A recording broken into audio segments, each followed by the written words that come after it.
Symmetry and Congruence by Jessica Ruiz. The following lesson will instruct how to build, draw, and analyze two-dimensional shapes from several orientations in order to examine and apply congruence and symmetry.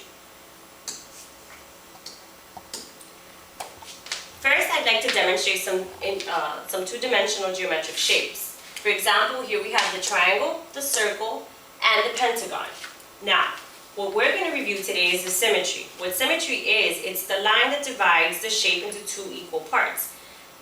So, for example, if I have a triangle, I know that I can divide the triangle in half here right down the middle, and this part will be the same, will be equal to the other side. Now, the circle has no corners, and that's why you can find the line of symmetry if you go down this way, if you go up this way, down the middle, and even from down and up. It will always have a line of symmetry. I can continue doing lines of symmetry. Now, the tricky one will be the pentagon, because the pentagon, you can't exactly just cut it anywhere. You have to know exactly where you can cut it down the middle or draw your line of symmetry to form two equal parts that will reflect each other. So I can't cut it right here because notice that the peak or this angle is facing up and we do not have the angle down. Now, the way we can form our line of symmetry here is to cut it right down the middle. Now you see that this part is equal to the other part of the shape. The next subject that I will talk about will be congruence. Now,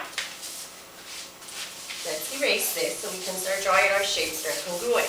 Now, congruence is when the shape has the same size and the same shape. So it's two shapes that are the same size, same shape. So an example of this would be this triangle and this triangle.